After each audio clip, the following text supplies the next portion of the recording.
Everyone, మొన్న అయితే మా చిన్న బావ రిసెప్షన్కి అయితే స్టార్ట్ అయ్యామన్నమాట. 12:30 12:40కి అట్లా స్టార్ట్ అయినాం. ఇంకా మ్యారేజ్ అయితే అటెండ్ కాలే. మ్యారేజ్ వచ్చేసి ఆంధ్రాలో కాబట్టి ఇక రిసెప్షన్ అయితే ఇక్కడనే మా బావ వాళ్ళ ఊర్లోనే. ఇంకా మొత్తం ఇంట్లో రెడీ అయితే స్టార్ట్ అయినాం మా ఫ్యామిలీ మొత్తం. మా చిన్నక్క కూడా ఆ రోజు లీవ్ తీసుకుంది. ఇక మా డాడీ కార్ డ్రైవింగ్ చేస్తుండు.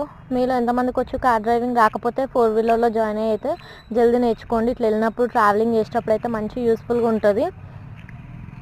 ఇక మా BMW కార్లో అయితే స్టార్ట్ అయ్యామన్నమాట. వీళ్ళిద్దరు వచ్చి మా సిస్టర్స్ అనమాట. నాకైతే కార్ పడదు, కార్లో ఏసీ పడదు. ఇక అందుకే నిమ్మకాయ ఇచ్చింది మా మమ్మీ. ఇక నిమ్మకాయతో అయితే ఇక వామిటింగ్ చేసుకోకుండా ఉన్నా. ఇక కార్ దిగేటప్పటికి మా అక్క అయితే 1 స్టెప్లో అయితే నాకు ఓన్ వేసింది కార్ లోపలనే. 1 స్టెప్ బాగుంటుంది ఆఫ్ సారీ మీదకి అని. ఈమె మా చిన్నక్క అనమాట. మా చిన్నక్క నేను బ్లాకే వేసుకున్నాం. మేమిద్దరమే బ్లాక్ అనుకున్నాం. ఇక ఫంక్షన్ హాల్ లోపలికి వెళ్ళినాక తెలిసింది మా అక్క పిల్లలు అనేగాడు, యోషిక అందరు మంచి బ్లాక్లో అయితే రెడీ అయ్యారనమాట. ఎంత ముద్దుగా ఉన్నారు చూడండి మా అనేగాడు, మా అక్క కొడుకు ఈడు వచ్చేసి.